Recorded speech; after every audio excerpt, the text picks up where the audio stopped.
Oh, hi Marcus. Hey, hi Athena. Are you free now? Yeah, what's up? I'm going to ask you 20 questions about nursing. But before we start, can you do a quick introduction about yourself? Sure. Hi everyone, my name is Marcus. I'm a Year 1 NUS nursing student and also this year's nursing FOP director. Great. First question, what is one way to prepare for nursing school? Preparing for nursing school. Oh, that's a tough one actually. I like to watch a lot of medical shows, so from there I can learn the medical terms that's frequently used. What shows do you recommend? What shows do I recommend? I like Grey's Anatomy a lot, but there's also good shows like The Good Doctor as well as House and Those are great as well. What is one study tip you have for juniors?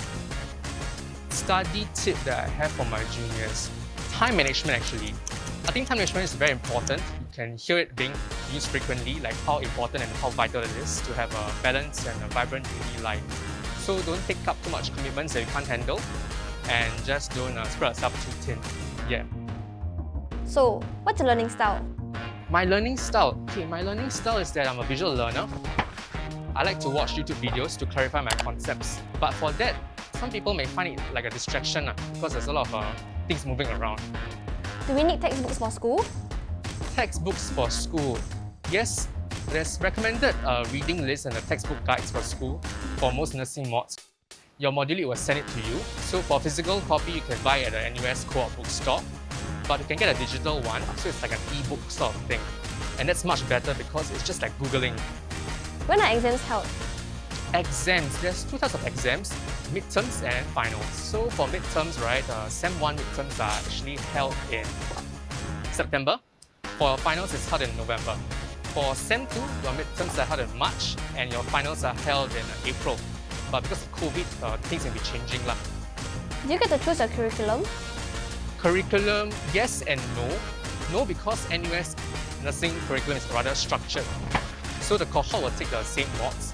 And it's something like, you know, secondary school, when you actually have like the same classmates for 1 year, then every Sec 2, Sec 3, you get new classmates, right? Yeah, so it's something for that for NUS nursing, rather fixed. But you get to choose unrestricted electives. So these UEs, you can actually meet new people from other faculties as well. How cool is that? That's so cool! So how many UEs must we take? For UEs, to graduate without honours, it's 3 UEs and you take them before Year 3 Sem 1. To graduate with honours, that's 4 UEs, so take them before Year 3 Sem 1, or you can take the last UE in Year 4. Do we have to take general education modules? Oh, GEMs. Okay, GEMs are actually fully exempted for nursing students, but if you want to take the GE mods as UEs, you're allowed to. When do we need to decide if we want to take honours?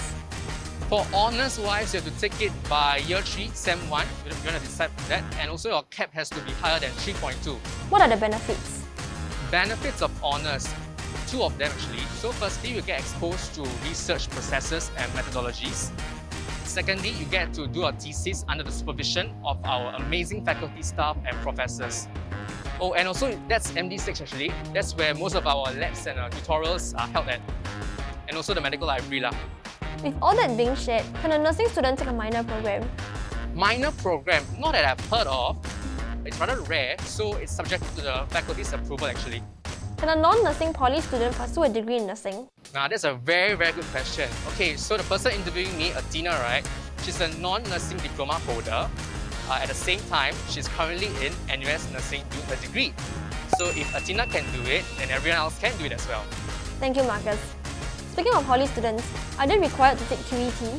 Yes, for the poly students, you have to take the qualifying English test, also known as the QET, unless you have A-levels, GP or KI, or international English qualifications such as IELTS or TOEFL.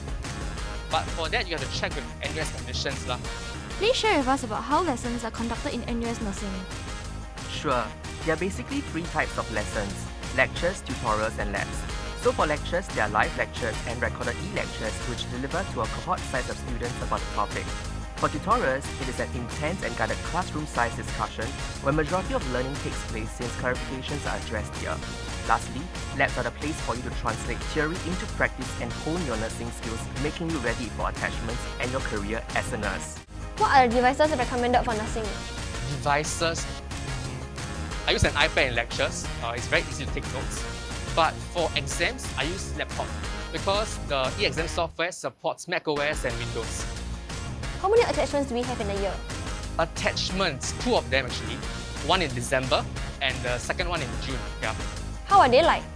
Okay, personally, very tiring. I always forget to drink water, so my lips become very dry. But the good thing about attachments is that you actually learn a lot and you can practice your skills to the practical on a real-life patients. You can also bridge the gap between theoretical and practical knowledge. Do nurses get to choose what they specialize in? You can choose what to specialize in, but ultimately the hospital will have the final say. And if you manage to choose a specialization, they will send you for your intended advanced diploma courses. Alright, last question.